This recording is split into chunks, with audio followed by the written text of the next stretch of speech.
சின்ன மருமகள்ல அடுத்த நடக்க போகுதுன்னு வாங்க பார்க்கலாம். பொறுத்தது போதும் பொங்கியல் அப்படின்ற மாதிரி ஃபுல் போதையில இங்க காவ்யா கிட்ட போஸ் பார்த்தா தப்பா நடக்க முயற்சி பண்றா. காவ்யா எவ்வளவோ தடுத்து பாக்குறாங்க, சொல்லி பாக்குறாங்க. ஆனா போஸு காதுல எதுவுமே ஏற மாட்டேங்குது. இங்க ஈஸ்வரியும் சித்ராவும் பார்த்தா கதவை போட்டு தட்டுன்னு தட்டிக்கிட்டு இருக்கு. போஸ் கதவை பார்த்தா பூட்டி வச்சிருக்கான். இங்க காவ்யா என்னென்னமோ தடுத்து பாக்குறாங்க, எல்லா பொருளையும் எடுத்து விட்டெறிஞ்சு தள்ளி விட்டு பாக்குறாங்க. ஆனா போஸ் காவ்யா கிட்ட தப்பா நடக்க முயற்சி பண்றான். கடைசியில பொறுத்தது போதும் அப்படின்னு சொல்லிட்டு காவ்யா கையில இருக்கிற பூஜாடி எடுத்து இங்க போஸ் தலையிலே போட்டுறாங்க. போஸ் தலையில அடிச்சதும் போஸ் பார்த்தா மயங்கி கீழே விழுந்துறான். இங்க போஸ் அம்மானு கத்துற சத்தம் கேட்குது, பூஜாடி உடஞ்ச சத்தம் கேட்குது. வெளியே கதவை தட்டிக்கிட்டு இருக்க ஈஸ்வரியும் சித்ராவும், மா என்னமோ ஆயிடுச்சு போலமா, போஸ் அந்த பொண்ணு என்னமோ பண்ணிட்டான் போலமா அப்படின்னு சொல்லி சித்ரா கத்திக்கிட்டு இருக்கு. அப்புறம் காவியா வந்து கதவை திறக்கிறாங்க. வந்து பார்த்தா போஸ் கீழே மயங்கி தலையில ரத்தமெல்லாம் கிடக்கவும் இதை பார்த்துட்டு ஈஸ்வரி பதறி போகுது. பதறாதீங்க, அப்படியே நல்ல பிள்ளைய பெத்து வச்சிருக்கிற மாதிரி இப்ப அவன் என்கிட்ட என்ன பண்ணான்னு தெரியுமா, ஃபுல் போதையில வந்து என்கிட்ட தப்பா நடக்க முயற்சி பண்ணா அப்படின்னு சொல்லிட்டு காவியா சொல்லவும் ஈஸ்வரி அதிர்ச்சியோட பாக்குது. அதுக்காக நீ இப்படி என் பிள்ளைய பண்ணுவியா அப்படின்னு சொல்லிட்டு ஈஸ்வரி கேட்கவும், ஒரு பொண்ணுக்கு விருப்பம் இல்லைனாலும் கட்டுன பொண்டாட்டியாவே இருந்தாலும் அவளை அனுமதி இல்லாம தொடக்கூடாது. ஏன் உங்க பிள்ளைக்கு அறிவில்ல, போதையில இருக்கான் அப்படின்றதுக்காக என்கிட்ட தப்பா நடக்க முயற்சி பண்ணலாமா? நான் அவன்கிட்ட எவ்வளவோ சொல்லி பார்த்தேன், தடுத்து பார்த்தேன். ஆனா அவன் எதையுமே கேட்கிற மாதிரி தெரியல. அதான் எனக்கு வேற வழி இல்லை.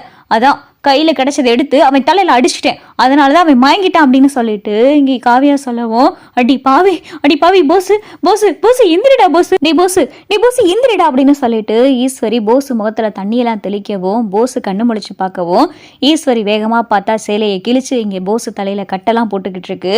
உங்க பிள்ளைய நாளைக்கு நான் என்ன பண்றேன்னு மட்டும் பாருங்க அப்படின்னு சொல்லிட்டு காவியா கோபத்தோட பார்த்தா கீழே போயிடுறாங்க.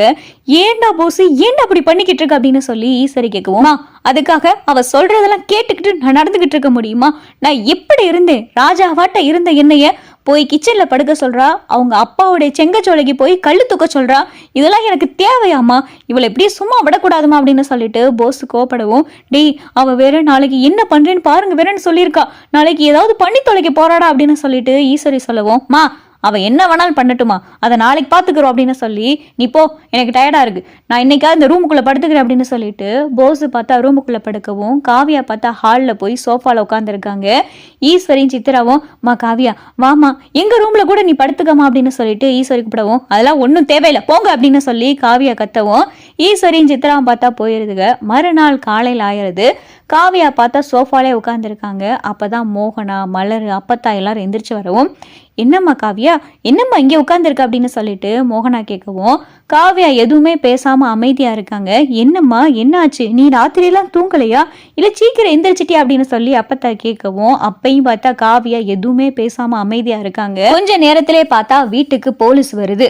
மலர் போலீஸை பார்த்ததும், அம்மாச்சி போலீஸ் வராங்க அப்படின்னு சொல்லிட்டு மலர் சொல்லவும், அடையாத்தி என்னது இது, விடிஞ்சு முடியாததுமா போலீஸ் வீட்டுக்கு வராங்க, என்ன ஆச்சு அப்படின்னு சொல்லி அப்பத்தா கேட்டுக்கிட்டு இருக்க. போலீஸ் பார்த்தா வீட்டுக்குள்ள வரவும் அப்பதான் காவியா, இங்க காவியான்றது யார் அப்படின்னு சொல்லிட்டு போலீஸ் கேட்கவும், மேடம் நான் தான் உங்களுக்கு ஃபோன் பண்ணேன் அப்படின்னு சொல்லி காவியா சொல்லவும், சொல்லுங்க மேடம், நீங்க ஃபோன் பண்ணி உங்களை யாரோ பலாத்காரம் பண்ண முயற்சி பண்ணாங்கன்னு சொன்னீங்களே, ஆமா அவங்க இந்த வீட்டில் தான் இருக்காங்களா அப்படின்னு சொல்லிட்டு லேடிஸ் போலீஸ் கேட்கவும், ஆமா மேடம் அவன் மேலதான் படுத்தூங்கிட்டு இருக்கா அப்படின்னு சொல்லிட்டு காவியா சொல்லவும், அம்மா காவியா என்னம்மா நடக்குதுங்க அப்படின்னு சொல்லி அப்பத்தா கேட்கவும், பாட்டி நீங்க கொஞ்ச நேரம் அமைதியா இருங்க அப்படின்னு சொல்லிட்டு காவியா சொல்லவும் அப்பதான் ராஜாங்கம் சன்னாசி எல்லாரும் எந்திரிச்சு வந்துடுறாங்க. ஈஸ்வரி சித்ரா சாவித்திரி தாமரன்னு சொல்லி எல்லாரும் எந்திரிச்சு வரவும் இங்க வெறுன்னு பார்த்தா போலீஸ் போஸோட ரூமுக்கு போறாங்க.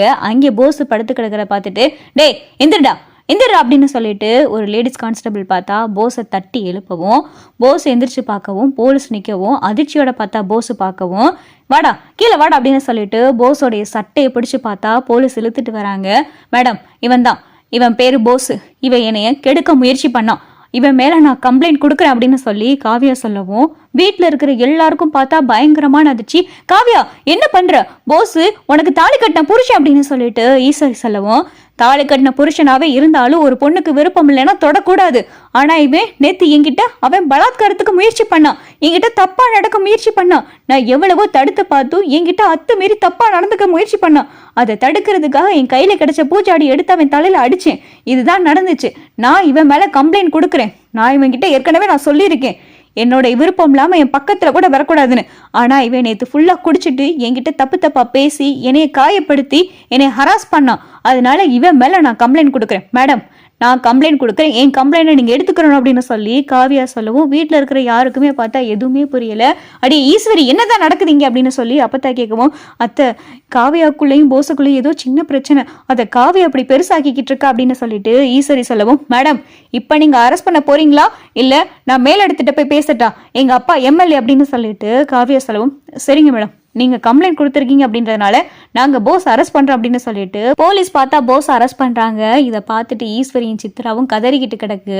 மாமா மாமா நீங்க சொல்லுங்க மாமா கொஞ்சம் அப்படின்னு சொல்லிட்டு ஈஸ்வரி சொல்லவும், அப்பதான் ராஜாங்கம், ஈஸ்வரி நீ கொஞ்ச நேரம் சும்மா இரு, காவியா கம்ப்ளைண்ட் கொடுத்துருக்கு, அதனால போலீஸ் போஸை கைது பண்றாங்க, இதுல என்னால எதுவும் பண்ண முடியாது அப்படின்னு சொல்லிட்டு ராஜாங்கம் சொல்லவும் ஈஸ்வரிக்கு பார்த்தா அதிர்ச்சி ஆயிருது. போஸை பார்த்தா கையில விலங்கு மாட்டி போலீஸ் கூட்டிட்டு போயிடுறாங்க.